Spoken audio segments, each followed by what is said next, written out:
Passionate MC in the building, but let's get straight to this franchise report. You're now listening to Rhode music. Hey. Hometown.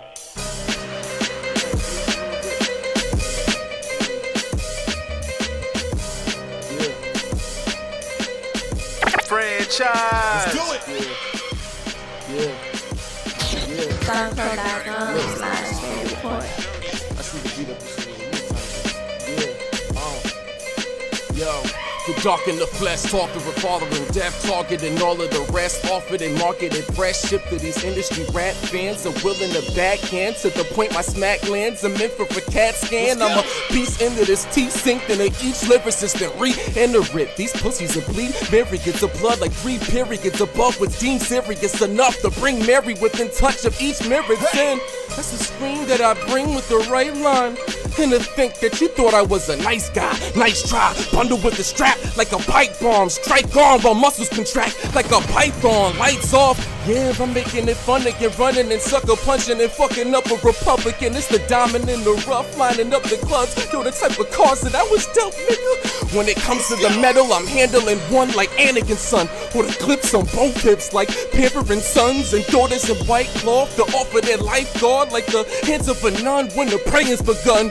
Rain from the flood, banging your mug. I got him dying like I'm Sean Marlon, Damon Wayans in one. The shape of the slug changes to a dangerous plug. See the pain of what I love, finger painting with blood. Don't you ever try taking the grub, cause you'll get numerous minerals with your tongue tasting a snub. I'm the one to put your face in the mud when I'm murdying, do you dirtier than scum straight from the tub. Cause I had a lot of hard luck, couldn't get the bars up, washed up. Nah, I got these motherfuckers starstruck in Starbucks with their large cups. That's an awfully hot coffee pot. Y'all fucked, I gotta wish them the best luck. Cause it's like a fat chick taking a selfie when you see them shots from the chest up, then flock to the next one. Call me a surgeon when more rounds get inserted than every thought with her breast done. It's like I'm playing the same game but with different rules, with the brain waves of King James. Win or lose in the mood, Hannibal Lecter with kitchen tools, silencing the lambs like Guy Fawkes when he lit the fuse. I get confused when they get shit to prove, cause you can get bodied with a pen. African voodoo rituals, uncontrolled hate, they couldn't take what I've been living through. I couldn't wait like the Columbine killers in middle school. So grab a Glock, fall victim to a paradox, being nothing more than an afterthought to a rapping guard. Acting hard only means I got rounds for you. I'm more responsible for dead bodies than a hospital. I got an appetite for niggas who ain't rapping right. Uppercuts, turn your fucking guts into satellites. Even Grand NASA like, yo, what the fuck is that? One hit, make you chumps lift like a jumping jack. So what you mean I'm here to get your team dropped? More niggas seen boxed than panoramic screenshots. Cause I'm ruthless like a Ruger when it blasts to make ends meet. I'ma put your future in the past. Fuck trying, these thugs dying whenever I'm buck iron. Passionate MC, baby. Fuck trying, these thugs die whenever I buck iron. Cause it's not genetic mutation when these slugs flying. I know it's worth the wait to work them to the pearly gates. Strap over the shoulder, suspend you like Urkel's waist. And now these dames want a deep throat. Man, I had more heads down than missing the game-winning free throw. Let her breathe for a second, baby. Passionate MC. Hush. Alright, let's go then? Let's go. Alright, so Tisha, you did pick a hell of a guest tonight. Yes, we love Passionate MC. Now, before we go any further, Passionate hit me up yesterday. He was like, you look familiar. You didn't even let me get into no questions. Not even yet. He didn't like, holy shit. Then he got happy. He's like, you look familiar. We're gonna have to do something with you, man. I've seen you somewhere. He's like, you know what? I've seen you at every family event. That nigga's grandmother.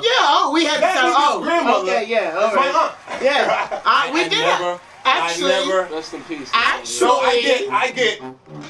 Yeah, you do get that because we actually. I never knew. I never knew. Drop it like one more time. Because we were in the car, we're talking, and even I, Lady Ruck has worked in some capacity with Passionate MC, and you're his cousin, and you don't know about the fabulousity. That's all I'm gonna say, but. Crazy. Yeah. All right, that was a good surprise. I owe this to myself. But franchise, I knew it. I think everything already happens for a reason, though. Everything does. Everything happens in the time that it's supposed to happen, in the place that it's supposed to happen. But let's just talk about Passionate MC. Can I get some more? Yeah. You killed that. Thank you. And we were on our way here, and I was busting your balls because I'm going to get right to the fact that Pause. every time I see you talk about you want to battle Kendrick. Not battle. See, this is different. Listen, I want to go on the podcast. He's in the same. Wait. Yeah. I'm going to tell you how I came to this conclusion. Yep. On the podcast, Already Rugged, you know, you was over there, you killed that. Yeah. You know what I'm saying? All right. I saw a couple of comments on a post. You was like, "Oh, Kendrick's coming. Tell him I got a battle." Like, I'm watching this. You know what I'm saying? So you mentioned this. So I want to talk about this first and foremost. What is? Am I wrong? You can correct me. No. It's easy to interpret that way. But the thing is, the era that I adhere to, everything was competitive, and I feel like that aspect, as far as being in the mainstream media, is really took a hit, or is borderline existed. So for me, if this is the guy that everybody is, that's the one, whether it's him or Marshall Mathers, why I feel like I owe it to the culture to try to push the bar, push the agenda. Yeah. It didn't even have to be combative, because I respect anybody who takes the time with their craft. I'm saying, like, yo, you want to get a beat, a track, whatever you have in mind. Whether, like I said, whether it's him or Eminem, because those are the guys I always see. And I respect that, because those are good artists. And they have a kind of a competitive edge to the way they write. So for me, it's just like, I want in on that. Set it up. Like, I'm trying to work and get my name out there. So, because everywhere I go, I represent a lot of people.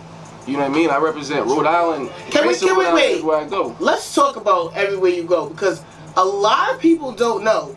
You're not local. You're international. But honestly, I feel No, don't minimize it. Let's talk about where you go. No. You just recently were somewhere. Honestly, I did 3 tours this year, about 100 shows. Only 2 states I haven't performed in. Only 2 states I haven't performed in is Hawaii and Alaska. This is what I'm saying. All across Canada. I made my way to Europe this year too.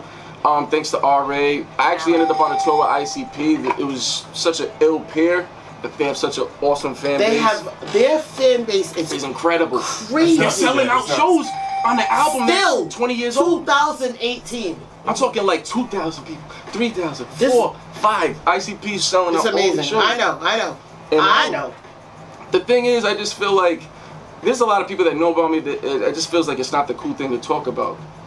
Like it bothers me to an extent, because everywhere I go, like even when I mess with Team Backpack, like I always was like, yo, you gotta have Cranston, Rhode Island, like when my shit pops up every time I'm on, because a lot of the times when I'm in these places, I might be the only Rhode Islander these people have ever seen or met, you know. So or anything, you know. I'm in Montana and southern Texas and so on and so forth. So for me, it's a lot of responsibility.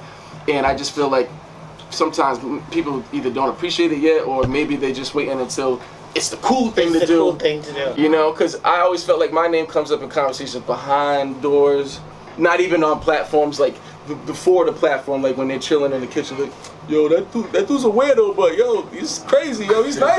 But you know what I think it is? I think a lot of your humility, because you're very humble. Thank you. Like even when I talk about you and we talk about what you've done as an artist, you're not local, not to me, because I know that you've been overseas. Thank you.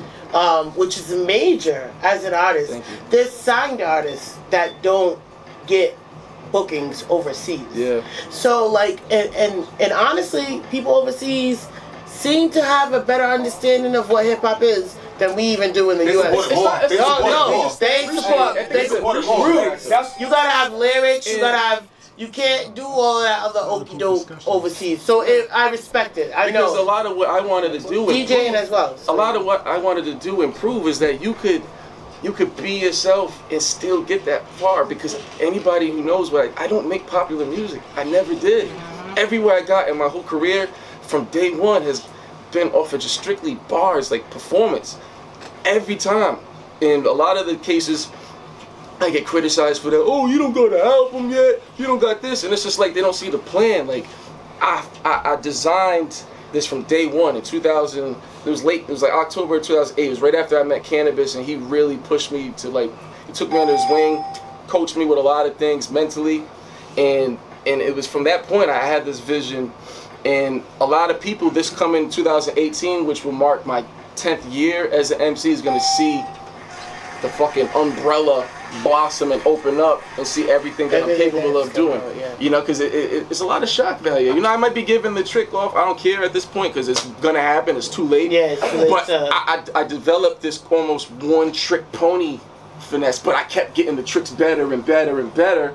So they think that that's, and then by the time my music starts rolling out, they'll be like, wow, he can sound like this, he can sound like that.